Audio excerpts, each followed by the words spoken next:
प्रधानमंत्री मोदी ने जो तीसरा एम लोगों के सामने रखा है वो है पूर्व प्रधानमंत्री doctor Manmohan Singh. M for Manmohan Singh.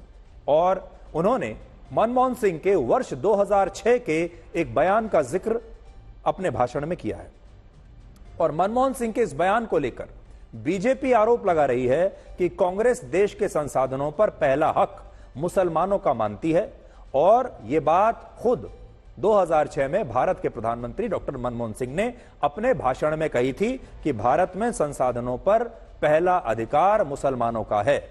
पहले हम आपको पूर्व प्रधानमंत्री मनमोहन सिंह के उसी बयान की एक लाइन नहीं बल्कि पूरा बयान आपको सुनाना चाहते हैं ताकि आप यह समझ सकें कि उन्होंने यह बयान वाकई इसी रूप में दिया था या फिर किसी और संदर्भ में उन्होंने यह बयान दिया था। तो देखिए, इस बयान के दो वर्जन हैं।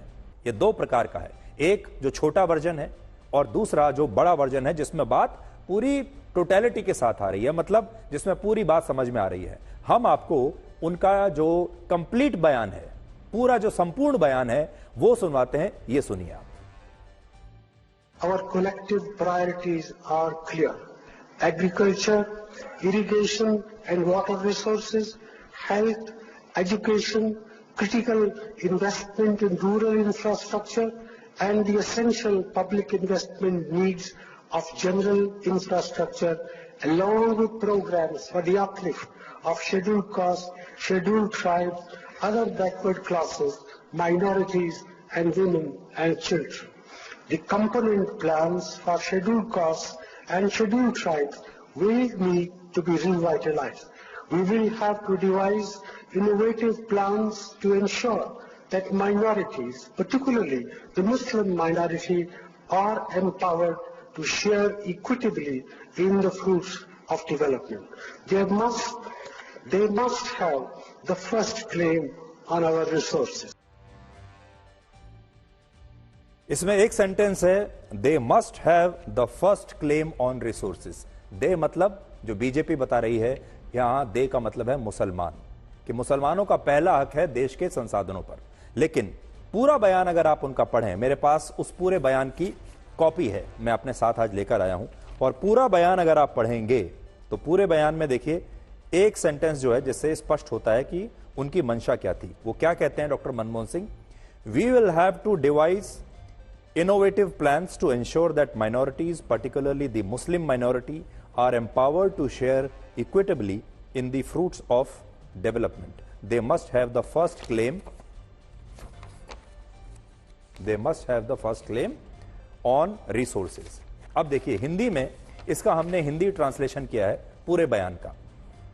हिंदी में इसका मतलब है, मेरा मानना है कि हमारी सामूहिक प्राथमिकताएं बिल्कुल साफ हैं।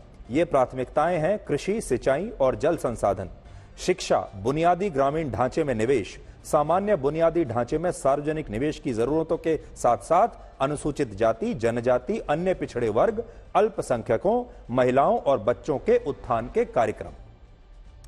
अनुसूचित जाति और जनजाति के लिए घटक योजनाओं को पुनर्जीवित करने की आवश्यकता होगी। हमें यह सुनिश्चित करने के लिए नवीन योजनाएं बनानी होंगी कि अल्पसंख्यक, खासकर मुस्लिम अल्पसंख्यक, विकास के लाभ में समान रूप से भागीदार बनने के लिए सशक्त हों। संसाधनों पर पहला दावा उनका ही होना चाहिए। तो कांग्रेस का यह कहना है कि संसाधनों पर पहला दावा उनका होना चाहिए। इसमें उनका मतलब यह नहीं है कि मुसलमानों का होना चाहिए। वो ये कह रहे हैं कि सारे जो कौन कौन होने चाहिए? अनुसूचित जाति, अन्य पिछड़े वर्ग, अल्पसंख्यक, महिला, बच्चे और अल्पसंख्यक, खासकर मुस्लिम अल्पसंख्यक। तो अकेले मुस्लिम अल्पसंख्यक का नाम उन्होंने लिया है, लेकिन अकेले मुसलमानों का नाम नहीं लिया। उसके अलावा भी बहुत सारे वर्गों के नाम इसमें लिए गए हैं। इस बयान के बाद कांग्रेस तिलमिला उठी जब प्रधानमंत्री मोदी ने यह बयान दिया, और अब कांग्रेस ने इसे निराशा में दिया गया एक झूठा बयान बताया है। कांग्रेस के नेता राहुल गांधी ने कहा है कि वो जनता को मुद्दों से भटकाना चाहते हैं। यह तो कांग्रेस के क्रांतिकारी मैनिफेस्टो के रुझान है। भारत मुद्दों से भटकेगा नहीं, ऐसा राहुल गांधी लिख रहे हैं सोशल मीडिया पर कि प्रधानमंत्री मोदी असली मुद्दों से भटका रहे हैं जनता को। सूत्रों के मुताबिक कांग्रेस के अध्यक्ष मल्लिकार्जुन खड़गे ने प्रधानमंत्री नरेंद्र मोदी से अब मिलने का वक्त मांगा है, अपॉइंटमेंट मांगा है, ताकि वो उन्हें मिलकर कांग्रेस के घोषणा पत्र की कॉपी दें और उनसे अपील करें कि वो वोटर्स को कांग्रेस के मैनिफेस्टो को लेकर गुमराह ना करें। वो शायद प्रधानमंत्री से पूछना चाहते हैं कि बताइए मैनिफेस्टो में हमने ऐसा कहां लिखा है, और ताकि प्रधानमंत्री मोदी जो हैं वो मैनिफेस्टो के बारे में ऐसी बातें ना कहें। क्या कहना है खड़गे साहब का, देखिए। यही जो आदमी अपनी हिम्मत खो लेता है और जिसके पास बोलने के लिए कुछ मुद्दे नहीं हैं तो ऐसी चीजें लाते हैं।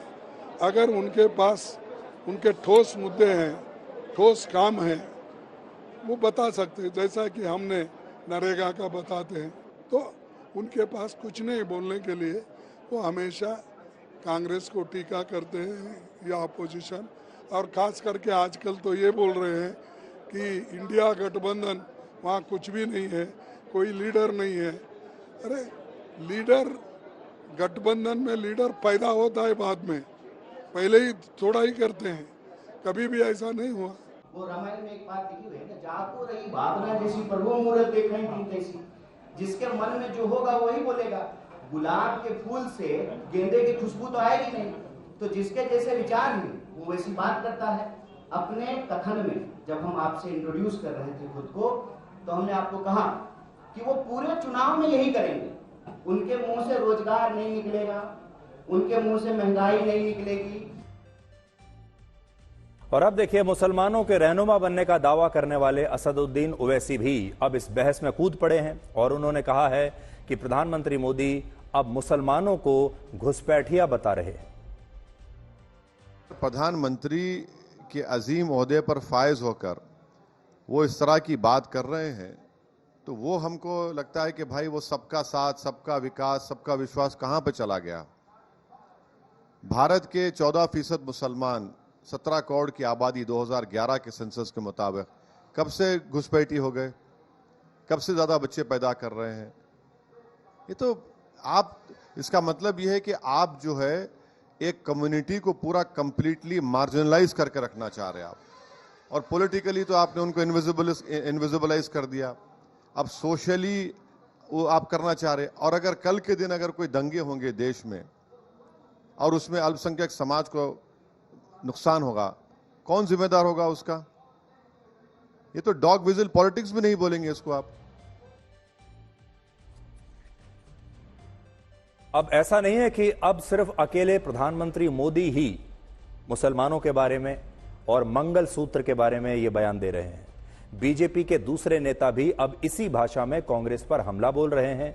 यानी अब आप ये समझ लीजिए कि ये बीजेपी का ऑफिशियल स्टैंड बन गया है, ये बीजेपी का औपचारिक मुद्दा बन गया है, और अब बीजेपी ने तय कर लिया है कि वो चुनाव में इसे एक बहुत बड़ा मुद्दा बनाने वाली है। और न सिर्फ प्रधानमंत्री मोदी बल्कि भारत के गृह मंत्री अमित शाह ने भी अपने भाषण में मंगल सूत्र को एक बड़ा मुद्दा बना लिया है और कांग्रेस से पूछा है कि वो स्पष्ट करे कि उन्होंने अपने मैनिफेस्टो में संपत्ति के सर्वे की बात कही है या नहीं।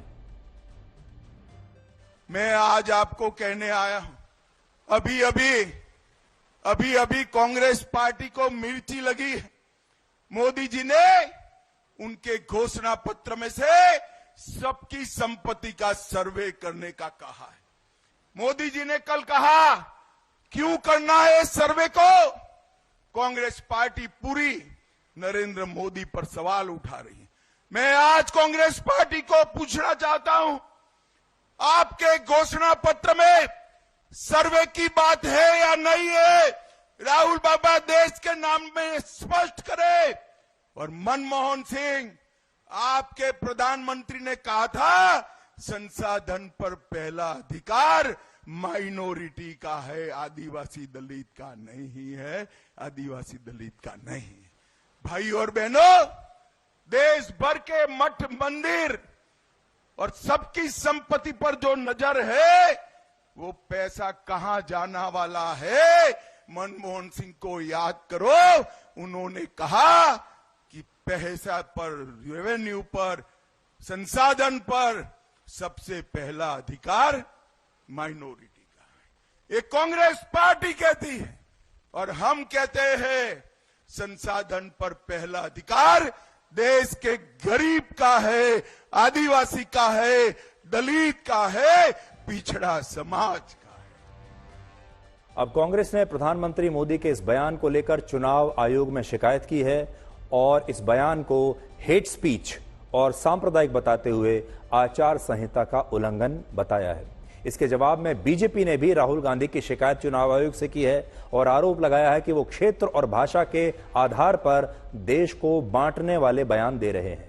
कांग्रेस और ओवैसी इस बयान को सीधे तौर पर मुस्लिम विरोधी ठहरा रहे हैं और ऐसा माना जा रहा है कि पिछले 10 साल में पहली बार प्रधानमंत्री मोदी ने इस तरह का बयान दिया है और इस बयान ने बड़े ही स्लो स्पीड में आगे बढ़ रहे इस चुनाव को अब टॉप गियर में लाकर रख दिया है और इस उदासीन चुनाव को एक आक्रामक चुनाव बना दिया है।